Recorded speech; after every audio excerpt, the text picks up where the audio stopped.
नमस्कार दोस्तों, मैं आचार्य गौरांग शर्मा आज आपको बताऊंगा सूर्य का खाना नंबर 2 का फलादेश लाल किताब के द्वारा। सूर्य खाना नंबर 2 में अपनी बाजुओं का रौबदार मालिक बताया गया है, जो कि अपनी बुलंद आवाज और अपने बाहुबल से कुछ भी करने की क्षमता रखता है। सूर्य खाना नंबर 2 में जब भी आता है तो ऐसा व्यक्ति समाज का सुधारक, समाज की भलाई करने वाला दानी दानवीर कहलाता है, जो कि समाज में चैरिटेबल इंस्टीट्यूशंस बनवाने से लेकर, लोगों के काम करवाने से लेकर, सिफारिश लगाने से लेकर, मंदिर धर्मशालाएं आदि बनवाने से लेकर हर प्रकार के काम करता है। ये या तो गांव का मुखिया होता है, या आरडब्ल्यूए का प्रेसिडेंट, या आरडब्ल्यूए में एक एक्टिव मेंबर होता है, या फिर अगर ये पदवी ना भी रखे तो ये आते जाते राहगीरों की भी सहायता करता रहता है। ऐसे जातक को वाहन का और घर का और स्त्री का सुख अवश्य मिलता है। ऐसा जातक अपनी बाजुओं से, अपनी शरीर की मेहनत से कमाया हुआ, अपने स्किल से कमाए हुए धन पे ही जीता है। पैसिव इनकम या रेंटल इनकम या जुआ लॉटरी सट्टा इनको ज़्यादा फलता नहीं है। स्टॉक मार्केट से ये ज़्यादा कमाई कर नहीं पाते। तो इनको चाहिए कि अपने हुनर का, अपने हाथों के स्किल का प्रयोग करके ही, मेहनत मुशक्कत करके ही धन अर्जित करें। सूर्य जब शुक्र के दूसरे घर में आता है तो ये पितृ ऋण का ग्रह बन जाता है। ऐसा जातक अपने परिवार की महिलाओं पे भारी हो जाता है। या तो इस जातक के घर में महिलाओं की संख्या कम होगी, या उनकी स्वास्थ्य पे भारी हो जाएगा, या फिर उनकी अकाल मृत्यु होती देखी गई है। ऐसे जातक को कोर्ट कचहरी के चक्कर अपने ही परिवार की किसी स्त्री के द्वारा देखने का दुर्भाग्य मिलता है, या स्त्रियों के साथ कलेश होते हैं, या शादी में देरी होती है, या पत्नी के साथ कलेश होते हैं। स्त्रियों का सम्मान ऐसा जातक नहीं करता, पर अगर वो ऐसा नहीं करता, वो इस कॉम्बिनेशन को और ख़राब करता है। साथ ही ऐसे जातक को चाहिए कि अपनी पत्नी के साथ दिन के समय रिलेशंस ना बनाए।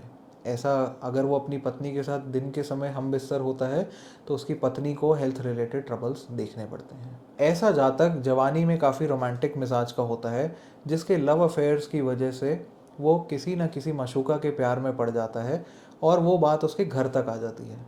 अगर उसके घर वाले इसके खिलाफ जाते हैं तो वो अपने घर वालों से लड़के ज़बरदस्ती से, ज़ोर ज़बरदस्ती से उसी से शादी करने की डिमांड भी रखता है, जिसकी वजह से उसके परिवार से उसके संबंध खराब होते हुए देखे गए हैं। ऐसा जातक बहुत सारे रिश्ते ठुकराकर अपनी माशूक से ही मोहब्बत करके उससे ही शादी करने की जिद भी पकड़ता है। ऐसे जातक का अगर बुध मंदा हो जाए तो ये अपनी ही साली के साथ अनैतिक संबंध बनाता हुआ देखा गया, जिसकी वजह से पारिवारिक और सामाजिक रूप से इनको हानि का सामना करना पड़ता है। साथ ही ऐसा जातक बहुत ही गर्म मिजाज का होता है। बीच रेस्टोरेंट में खड़े होकर वेटर को डांट सकते हैं, या बीच रोड में खड़े होकर गाली गलौज करने से भी ये नहीं डरता। पर इस जातक ने अगर ज़्यादा क्रोध किया तो इसकी दोनों में से किसी एक आंख की रोशनी जाने का खतरा, माइग्रेन का खतरा, और हाई बीपी का खतरा इसको बना रहेगा। ऐसा जातक जिद्दी और अड़ियल स्वभाव का होता है, जो अपने पिता की बात को नहीं मान के उनसे विरुद्ध चलता है, उनसे लड़ता झगड़ता रहता है। और साथ ही ऐसा जातक अपने जीवन काल में किसी न किसी स्त्री से कोर्ट केस या लड़ाई करने की वजह से आर्थिक और समय की हानि का सामना करता हुआ देखा गया है। ऐसे जातक के घर में देखा गया है कि ये घी की जोत जलाने का शौकीन हो जाता है, या ऐसे घर में घी की जोत जलती है। पर इसको घी नहीं जलाना चाहिए, क्योंकि घी भी शुक्र की आइटम है।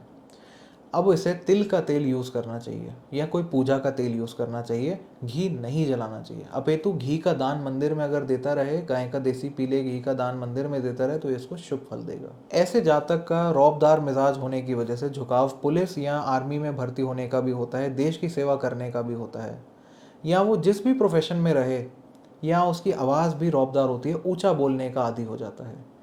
ऐसा जातक ज़बान के चस्के से ले डूबता है। वो अपने फ़ोन में खाने पीने की वीडियोस देखता है, अलग अलग फूड व्लॉगर्स को देखता है, और अपना वज़न बढ़ा लेता है। ज़्यादा नमक या ज़्यादा तला हुआ या ज़्यादा मिर्च खाने की वजह से उसको लिवर रिलेटेड समस्याएं भी आती देखी गई हैं। अपने हाथ से किया हुआ टेक्निकल काम जातक कभी नहीं भूलता, और उसी की वजह से नाम कमाता है। सूर्य दूसरे भाव में बैठने की वजह से जातक को कई विदेश यात्राएं करने का सौभाग्य मिलता है, जहां पे वो व्यापारिक संबंध बहुत अच्छे बनाता है। पर बाहर सेटल होने की गुंजाइश केतु से देखनी पड़ती है।